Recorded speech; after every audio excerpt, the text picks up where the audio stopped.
Makalipas pa ang isang oras, muli na namang dumating ang pangalawa nilang laban. Kaya't ng mga oras na yon, dali-dali naman nilang inaayos ang mga gagamitin nila sa tari. Paano ba yun, Dante? Ito na munang isa naming manok ang ilalaban natin. Paniniguradong mamamangha ka sa palo nito. Wika pa sa kanya ni Alex na kasama niya. Kayo bahala mga pre. Basta isipin nyo na lang na kapag nanalo to, pangalawang panalo na natin to. Sagot naman ni Dante sa mga kasama niya. Yun nga, hindi siya ang nagkakabit ng tari sa laban na yon nang siyang ikinabahala niya ng todo.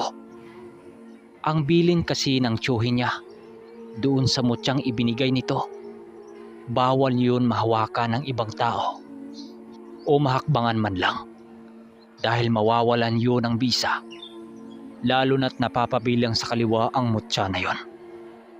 Makalipas pa ang mga minuto, tapos nang ang kabitan ng mga kasama niya ng taang panlaban nila. Pumasok na silang dalawa ni Alex noon, dala-dala ang manok. Nang makita ng mga mamumusta ang dalang manok ng kaibigan ni Dante, hindi naman halos mamayaw yun sa kakasigaw dahil sa ganda ng forma sa manok nito. Pagdating ng oras para maglaban na ang mga manok, bahagya namang tumigil ang ingay sa paligid. Dante, ibitawan ko na ah. Wika pa ng kaibigan niya nang siya namang pinaunlakan niya. Pagsalpukan ng dalawang manok, halos pareha naman yung nakailag. Subalit sa pangalawang sabayan ng mga ito, nakita nilang dalawa ang pagtama ng tari sa manok nila Alex doon sa kalaban. Kaya't halos pagiwang-giwang na lang noon ang kalaban. Pero sa hindi inaasahang pagkakataon, nang biglang napapaibabaw ang pambato ng kaibigan niya doon sa kalabang nakatihaya. Kaya't ang nangyari, napuruhan ang manok ng kaibigan niya nang siyang dahilan para mapuno ng saksak ang tagiliran nito. Walang 3 segundo, humandusay ang manok ng kaibigan niya sa lupa na wala ng buhay. Puta! Anong nangyari doon? Pasigaw na wika ng kaibigan niyang si Alex habang pinagmasdan ang taga-karyo. Sa pangalawang pagkakataon, natalo ang manok ng kaibigan niya nang siyang alam nilang hindi sila ang magkampiyon na yon. Makalipas ang kalahating oras, dumating na naman ang panghuli nilang laban. Subalit ang mga kasama nitong si Dante, tila ba wala na yung gana pang lumaban. Nang makita niya sa pagmumukha ng mga kaibigan niya ang takot at pangamba, kaagad naman itong pinawi ni Dante sa pamamagitan ng pagsalita dito ng, "Mga kaibigan, huwag kayong malungkot. Isang talo lang yan. Maniwala kayo sa akin, babawi tayo. Isa lang kung muli itong una nating ilalaban. Itong si Pulang Bagwis oh." Nang sabihin niya yon, nagsisititigan lang naman ang mga ito sa kanya. "Teka, sigurado ka ba dyan? Inilaban na natin yan kanina. Tapos ilalaban mo muli?" Wika ni Alex sa kanya na hindi pa rin makapaniwala. "Oh, seryoso pre. Ako bahala. Manood lang kayo." Wika dito ni Dante nang siyang ikinatuwa ng dalawa niyang kaibigan. Ilang sandali pa, muli niyang inilabas ang mga gamit niya, lalo na yung mutya niyang kanina pang nakakubli. Habang kinakabitan niya ng bulang ang manok, pasimple naman siyang bumulong sa tangan niyang gamit. "Kaibigan, gagamitin na muna kita, ha? Saglit lang to." Ginawa niya ang mga bagay na yon. Ayon na rin sa bili ng una nitong nangangalaga, yung tiyuhin niya. Matapos niyang ibulong yon, bagya namang tumibok ang mutya na yon nang siyang ikinatuwa niya ng husto. Oy pre, nababaliw ka na yata. Sinong kinakausap mo? Patawa-tawa ka dyan ah. Wika naman ng kaibigan niya nang mapansin siya nitong nagsasalita ng mag-isa. Matapos marinig ito ni Dante, ngumisi lang naman noon itong si Dante habang sumasagot dito ng, "Oh, tapos na." Naiwan ang isa nilang kasama sa labas ng ruweda habang silang dalawa ni Alex pumasok na sa loob. Nang makita ng sentensyador ang hawak nilang pambato, bigla naman yung napapatitig sa pambato nila. "Tika, yan ba yung nanalo kanina?" "Aba, tibay nyo naman ah." Silang dalawa naman, ngumisi lang naman sila dito. Dahil sa wala talaga sa forma ng tandang ang mananalo sa derby na yon. Walang may gustong pumustay. Pero yung nakapanood kanina sa laban ng tandang na yon, iwala yung pag-aatubiling sumugal. Makalipas pa ang ilang minuto, nakalagay na nga noon sa lupa ang dalawang manok. Pagtakbo ng kalaban para sumugod sa kanilang pambato, agara namang sinambit ni Dante ang susi sa kapangyarihan ng mutya. At laking gulat na lamang ng may-ari ng manok doon sa kalaban nang biglang nabuwal ang manok nito sa lupa sa hindi malamang dahilan. Nang makita ng manok nitong si Dante ang kalabang halos mawawala na ng balanse, agara naman tinambo ang kalabang ng walang tigil.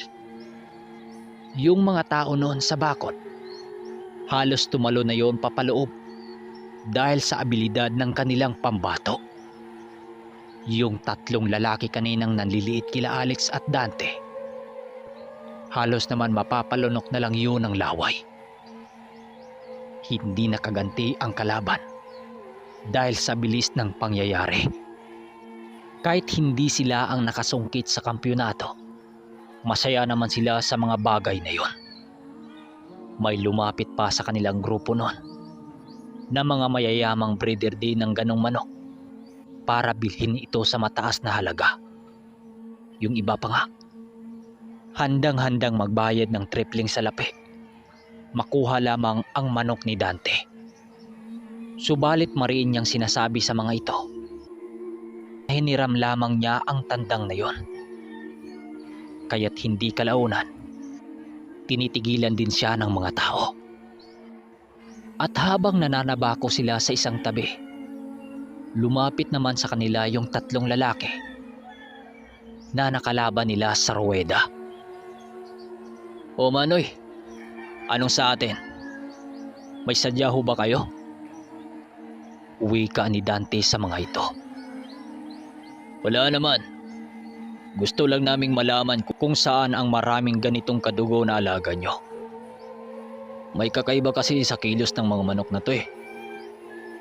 Wika ng lalaki sa kanila nang siyang tinakpa naman ng mga kaibigan niya.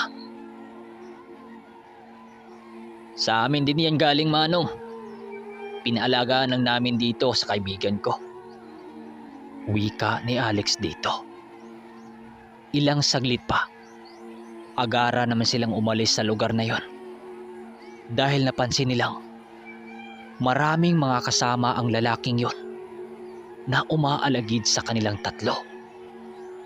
Paglabas nilang tatlo sa sabungan, nag-usap naman sila kung saan sila magkita sa susunod na araw. Kagad silang naghihiwalay ng daan malapit sa may palengke. Parating niya sa bahay ng kanyang tiyuhin, ibinalita naman niya dito ang nangyari ng araw na yon. "Tiyo, muli na namang nasubukan tong ibinigay mong mutya sa akin doon sa sabungan. Kamunti ka na kaming matalo kanina." Pero salamat na lang dahil nagawan ko naman ang paraan at natalo namin sila. Pero hindi kami ang nagkakampiyon eh. Nang marinig ito ng tiyuhin niya, nagulat naman ito. Dahil nagawa ng mapapagana nitong si Dante ang mutya nitong ibinigay sa kanya. Pamangkin, sana sikapin mong huwag malaman ng ibang tao yung hawak mong bato. Dahil hindi yan basta-basta. Bagamat mutya sa kadiliman niyang hawak mo, kadepende pa rin yan sa humahawak dito. Tanga ng isang engkanto ang mutya na yan na ipinabaon sa alaga nitong ahas. Pero malas lang niya dahil nagawa kong malabanan yung nilalang na yon. Kaya payo ko sa iyo, huwag mong hayaang lumantad yan sa mga kamay mo. Dahil paniniguradong agawin yan sa iyo ng mga tao naghahabol sa ganyang gamit. Kapag mabait ka, maging mabait din yang mutya na yan sa iyo. Basta, huwag ka lang magpapagamit sa salapi. Masama din yan kung sumusobra. Wika ng kanyang tiyuhin. Ipinakwento nitong si Dante sa tiyuhin niya kung anong epekto ng dasal sa mutya para sa makakalaban nito. Ang sabi naman ng tiyuhin niya, pamangkin, yung nangyari kanina sa mga kalaban mo, isa lang yon sa kakayahan ng mutya ng kakao na yan. May kakayahan din itong bumasag ng kapwa mutya kung meron ding tanga ng kalaban nyo. Pero saka ko na yan ituro sa iyo kung nararapat ka ba talaga sa dasal na yan. Wika ng tiyuhin niya. Sinang-ayunan naman itong si Dante dahil tiwalang-tiwala siya sa tiyuhin niyang yon. Gayunpaman, magamat gamit sa kaliwa ang mutya na yon, itinuro din sa kanya ng kanyang tiyuhin ang dasal sa proteksyon sa hawak niyang mutya at ang dasal pang opensa, maging ang pangkumbating dasal espiritual doon sa kaliwa. Itinuro din na sa kanyang tiyuhin, maliban sa buto ng kakao na yon, may ibinigay din yung gamit sa kanya kung paano maditik ang kapwa niyang may mutyating tangan. Maliban pa dito, kasama din sa gamit na yon, malaman mo rin kung may aswang bao manggagamot sa paligid mo. Dahil umiinit ang buong katawan niya kung alin doon ang mga nilalang ang nasa paligid niya. Normal lang na tao kung titingnan itong si Dante. May mga barkada at kaibigan gaya ng normal na tao. At sa hindi inaasahang pangyayari, muli niyang magagamit ang mga lihim niyang kaalaman sa mga dumayong sabongeros sa lugar ng mga kaibigan niya. Isang umaga dumating sa bahay nitong si Dante ang isa sa mga kaibigan niya na nagngangalang Boy. Pre Dante, ipinatawag ka sa akin ni Alice, papuntahin ka raw sa lugar niya. At saka papadala raw niya yung mga gamit mo. Wika nito sa kanya nang siyang agad naman niyang naunawaan. Ganun ba? Tika, kukuha muna ako ng mga gamit ko. Sumakay silang dalawa sa motor na dala-dala nito na inuutos ni Alex. Sa kabilang barangay pa kasi ang lugar nito at medyo malubak ang daan.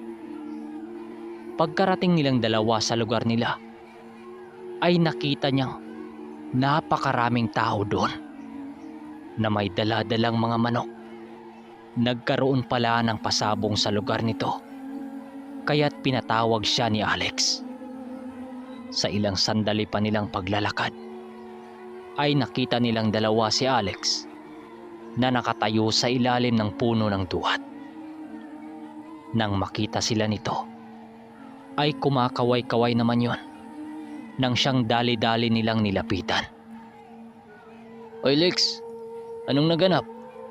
May inilaban ka ba? Bungad ni Dante rito. Oo pre, tatlo na nga sa tandang ko ang nabihag eh. Kaya't pinakausapan ko yung isa sa kumasa sa manok kong hihingiin ko tong isang manok eh. Matapos makapagsalita ng kaibigan niya, pasimple naman niyang tiningnan ang katawan ng bihag na manok nitong si Alex. Pagsilay dito ni Dante, nanlaki naman ang mga mata niya nang makita niya ang mga sugat ng manok nito. Imbis kasi nagkasugat yun dahil sa matalas na tari ng mga manok, ay hindi yun ang nakita niya. Ang nakita niya sa katawan nito, puro kalmot at kagat ng isang animoy aso. At napansin din niyang nababalot yun ng sabulag. Kaya't iba ang nakita ni Alex dito. Matapos matingnan ni Dante ang mga manok na yon, nagwika naman siya dito ng, "Teka, tagasan ba yung nakalaban nyo? Mukhang magagaling ang mga ito ah. Yung taga-bundok Banahaw pre, 3 matanda lang naman yon. Akala ko nga, hindi ka na darating eh." Sagot sa kanya ni Alex. Kaermitanyo, hanggang dito na muna, isusunod din natin ang part 3. Kung nagustuhan nyo ang ating video, huwag nyo kalimutang mag-subscribe at mag-like. Kahit like lang, okay na yan sa akin. Maraming salamat.